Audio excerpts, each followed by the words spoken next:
We've talked about how we are trying to help set up a system, an expansionary system for Shastric education, coming up with programs such as Study and Teach. We also had a session on how to establish Shastric institutes, learnings, the challenges that one faces. We talked about how to embed Shastric education in your communities. We also talked about teachers training, how this needs to expand. And just now, and in the last two other sessions, we heard about the importance of the last session Sutapa Prabhu addressed now. Now, the next session that we're bringing in is the importance when one goes through this process of studying scriptures and practices one's sadhana, swadhyaya, over a period of time, Krishna inspires such sincere souls. And each of our scriptures are alive. They speak to us, they speak to our consciousness, they transform our consciousness. Now, the next speaker that I'd like to invite, who's spent now beginning from early 80s, and he's performed significant service. He's a scholar, he's an educator, and he's going to speak to us what are the important elements for curriculum development. And he's going to speak to us on a very specific topic, which is study guides, and the importance of how through our journey of learning and absorbing scripture, we must develop when Krishna inspires, when we're ready, we should also create study guides, which can then be shared with others. So I'd like to invite Chandra Prabhu, His Grace Chandra Prabhu, if you may please unmute yourself and also switch on your video. Hare Krishna Prabhu, please accept my humble obeisances. All glories to Srila Prabhupada. Kalpatarubhyascha kripa sindhubhyeva cha patitanam bhavanebhyo vaishnavebhyo namo namaha. Om Ajnana Timirandasya Dhyananjana Shalakaya Chakshurunmilitam Yena Tasmai Shri Gurave Namaha.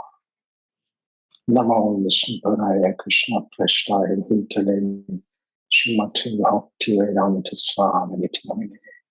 Namaste Saraswati Devi Gauravani Bhajharine Nishesha Srimadi Paschatya Veshatarine. I thank you all for the opportunity to meet with you.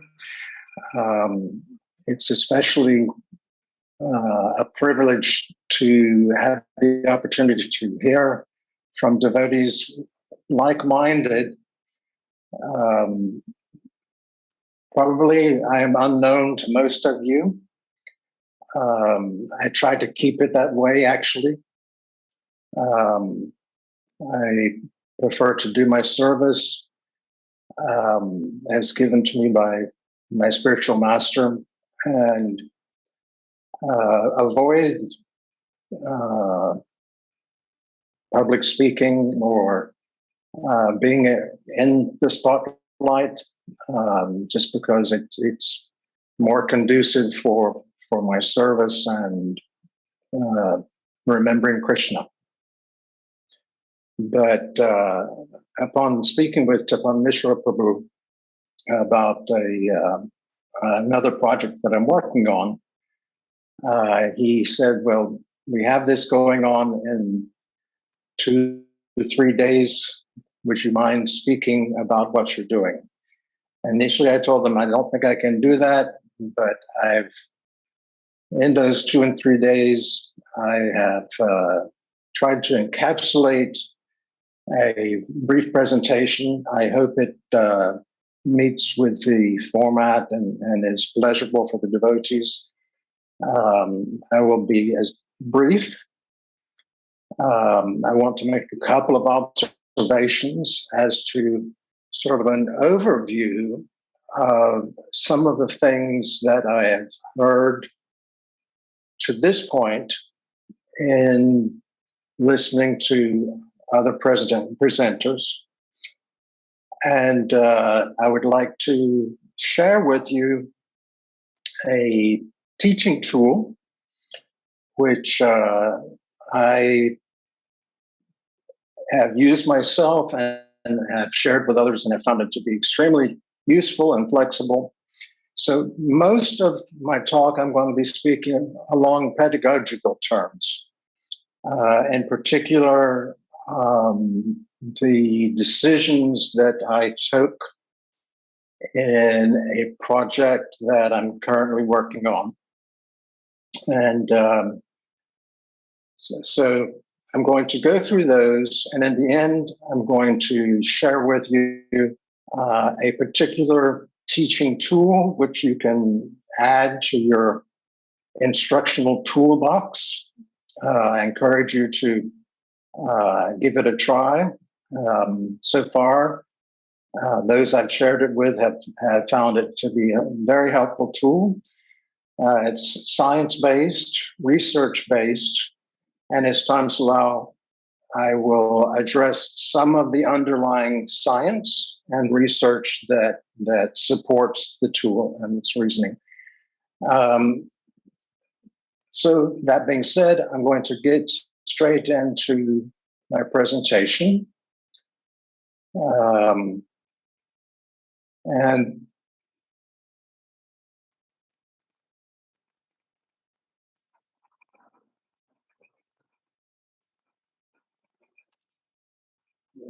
on the topic study guides, and some of the decisions I took from a really theoretical point of view on developing a study guide, which I'm working on.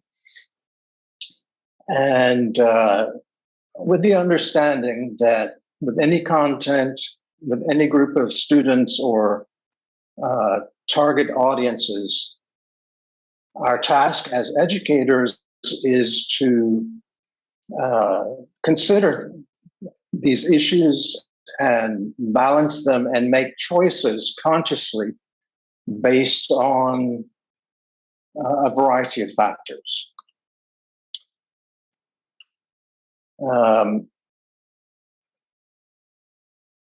Mother Urmila spoke to the notion of philosophy of education, and there are a lot of things which I will speak on here, which come from my personal philosophy of education, and I am going to make it a point to do close reading of the paper that Urmila Devidasi wrote based on philosophy of education according to Srila Prabhupada's books. But according to my current philosophy of education, it is the learner which is at the center of the process. And it is our duty as educator to meet the student where they are.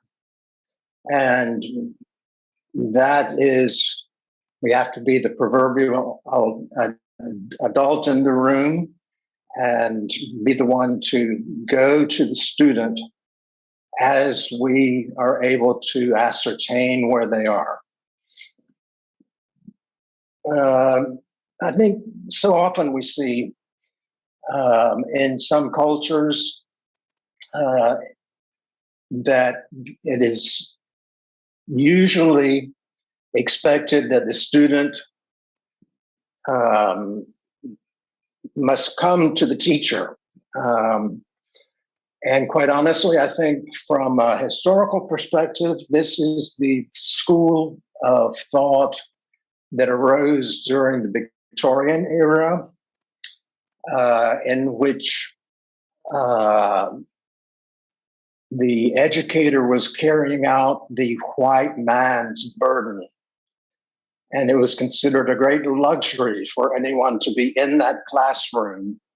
And they were held subservient, and they should consider themselves lucky to get any form of education to begin with.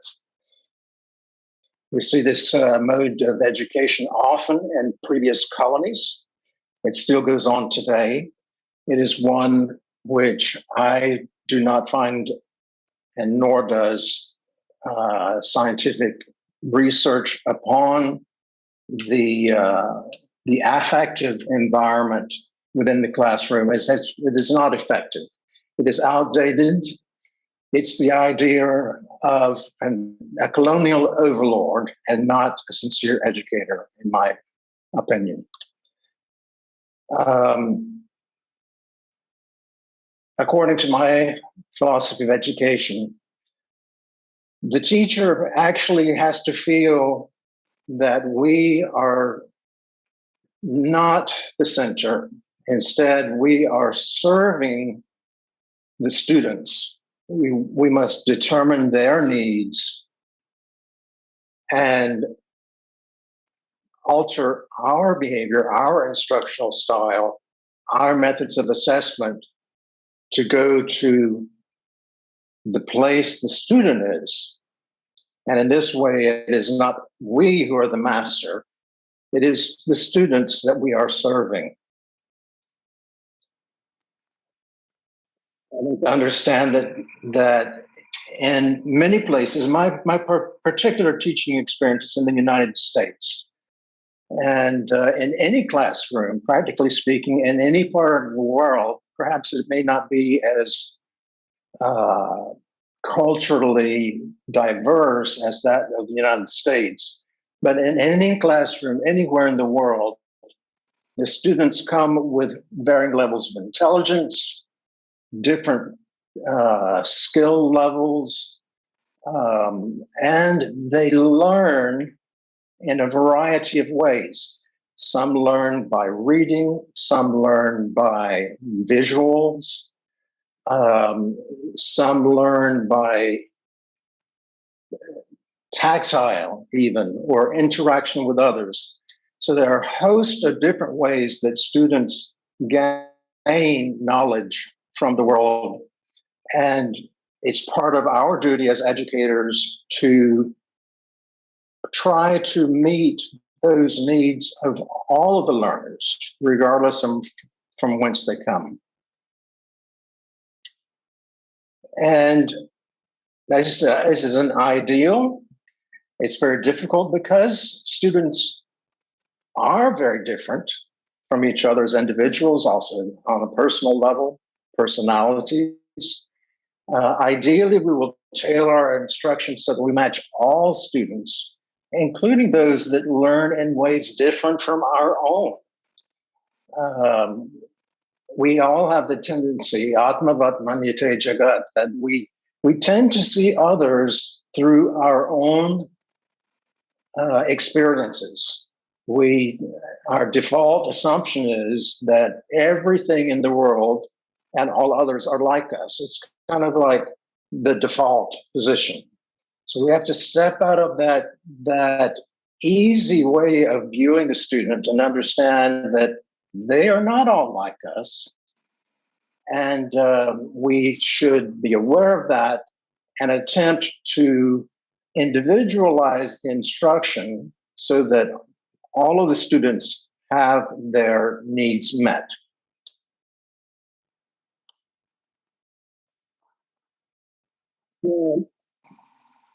Obviously, content is highly varied within the narrow confines of education on the scriptures. It has particular characteristics. Also, there may be particular methods which are more effective in its delivery. But according to what we are teaching, we also have to consider the method. Let's say, for example, we're teaching how to bake a cake. Usually, the best way to learn to bake a cake is not reading about it. I mean, one might do that if it's in a well-written cookbook, but usually one learns by doing, by practical application. So the teacher needs to consider what the content is in determining which of a host of different methods that one should apply. Of course, sometimes our methods may be limited. For example, during the pandemic, we did not have the same range of teaching methodologies that we had previously. As they say in India, blind uncle is better than no uncle. So rather than have no instruction, we have resorted to the only methods that we have available, which has been mostly online. And to our surprise, it's actually worked pretty well in many cases. So the teacher decides, according to the content as well, which are the best methods or tools from the toolbox that match that content. So in the case of the project that I'm working on, I considered the specific content, the level of difficulty, and also the speaker of the original speaker to which I'm referring, and took that into consideration in terms of the outline which I built in making the study guide. And I am at the end of my 15 minutes, so I'm just going to skip right through.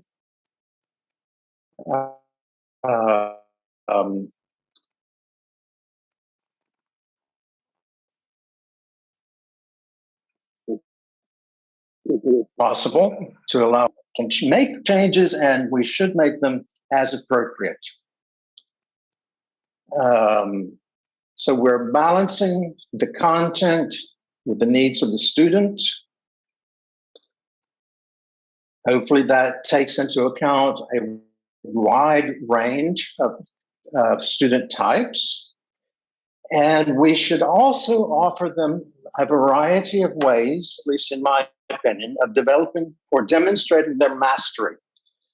Because students do not always learn in the same way, we have to have alternative methods of determining their mastery.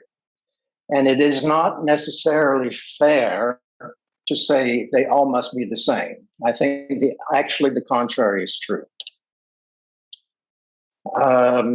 This concept has been borne out through modern educational research, or as Jeremy Bentham would advise, that we seek the greatest good for the greatest number.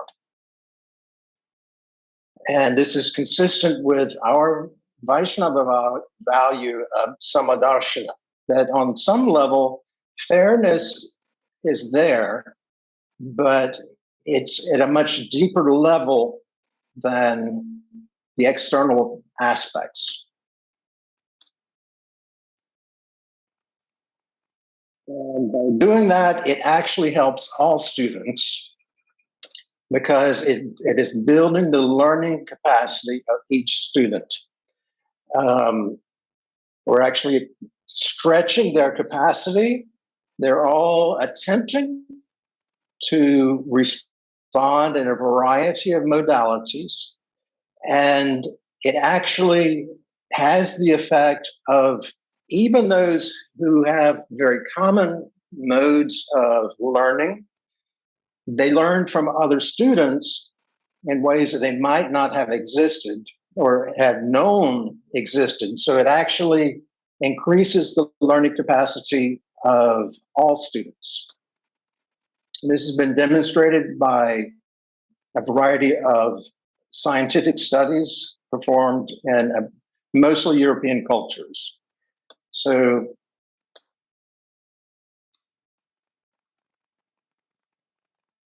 this is the particular tool that I wanted to pass on to you, which is intellectually, I learned this as a member of the American Society for Curriculum Development.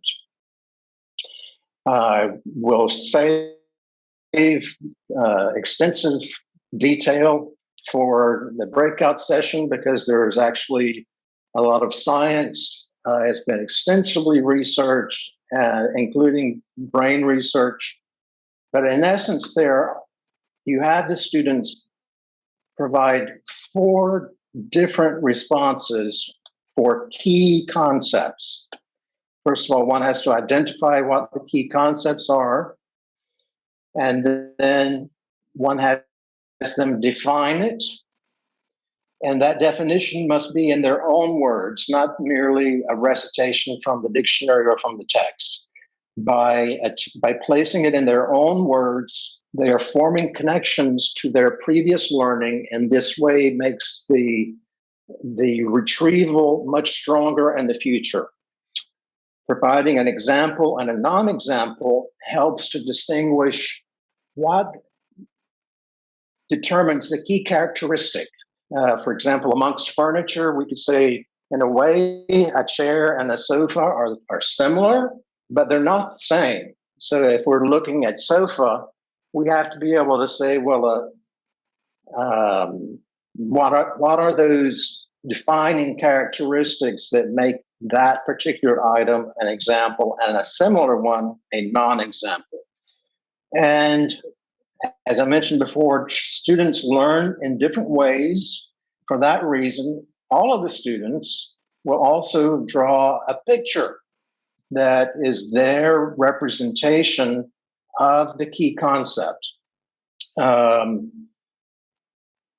In so doing, what is happening is they are engaging both the verbal neocortex, they're engaging the portion of the brain where visual images are stored, and they're forming multiple connections so that that memory is easily retrievable from a variety of perspectives. Now, again, intellectual credit goes to the American Society for Curriculum Development. This particular model is actually copyrighted, and I need to make that notation. Now, the adaptation which I have taken for the study guide that I'm working on takes into account a little bit extra in addition to that. That's to say, as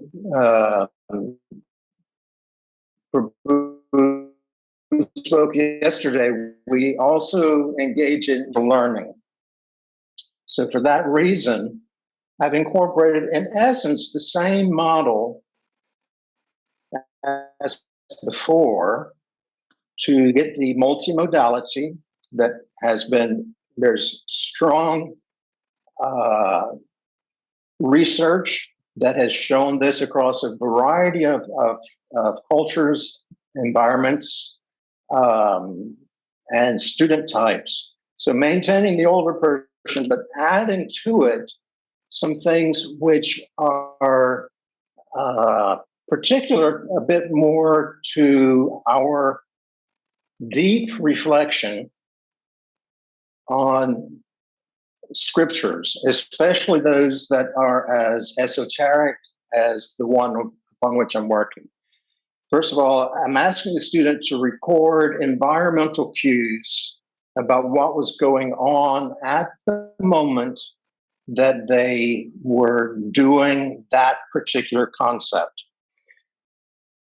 Let's say that concept may be Vatsalya Rasa as the term. So at the moment that they are doing it, is there anything that they noticed? Where were they at the time that they did that? For example, perhaps they were sitting in the temple room studying. And as they were working on the concept of Vatsalya Rasa, a flower garden fell off of Balaji. That is significant. Likewise, the last category, they needed to fill out at that moment, because it is quite often the case that our realizations deepen over time. So this is a place that they can record their immediate responses And then as that realization deepens, they can return and enrich that understanding and record that and see their progress over time. So that is my presentation, and I don't know if there are any questions or not, but I'm turning it back over to the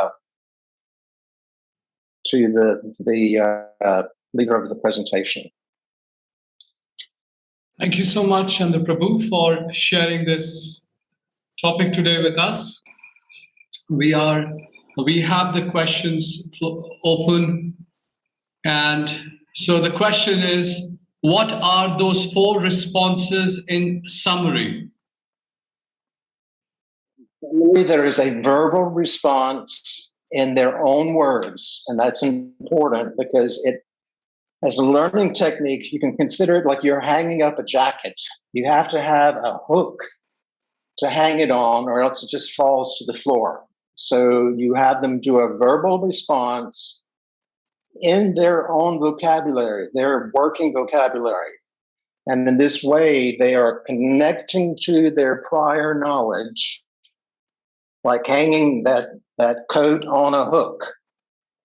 Otherwise, it's just like water off a duck's back. So there's that verbal response, and within their own working vocabulary, they provide an example of the concept.